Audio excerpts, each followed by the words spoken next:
Iga Swiatek, a five-time Grand Slam champion, has completed a one-month suspension after testing positive for TMZ prior to the Cincinnati Open in August 2024. The 23-year-old was deemed to have no significant fault in the violation, successfully demonstrating that her melatonin medication had been contaminated prior to use. The reaction to Swiatek's situation has been mixed, with former Wimbledon finalist Nick Kyrgios among her vocal critics.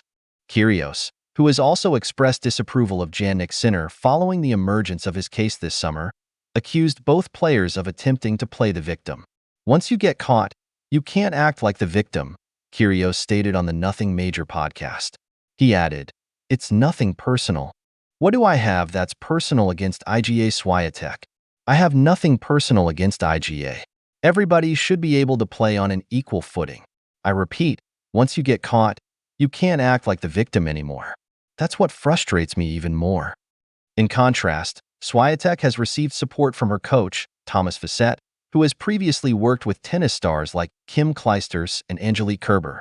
Speaking to Onet, Facet argued that anyone who examines the case closely would recognize that Swiatek was simply a victim of bad luck.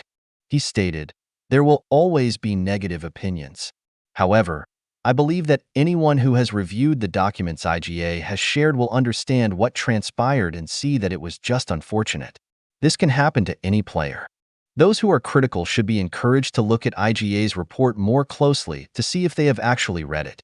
Swiatek was provisionally suspended for 22 days before successfully appealing, leaving her with only 8 days of her ban to serve after the International Tennis Integrity Agency's ruling. This means that the world number 2 can commence the season as planned, taking on a prominent role for her country at the United Cup starting on December 27th. In 2024, Swiatek secured 5 WTA titles, including her 5th Grand Slam at Roland Garros. However, she did not clinch any titles after her victory in Paris and lost her number 1 ranking to Aryna Sabalenka towards the end of the season. This decline was partially attributed to her absence from both the China Open and Wuhan Open, where she was serving her provisional suspension. Swiatek's collaboration with Facet began following her suspension, with their partnership only having taken shape during the WTA Finals and Billie Jean King Cup Finals.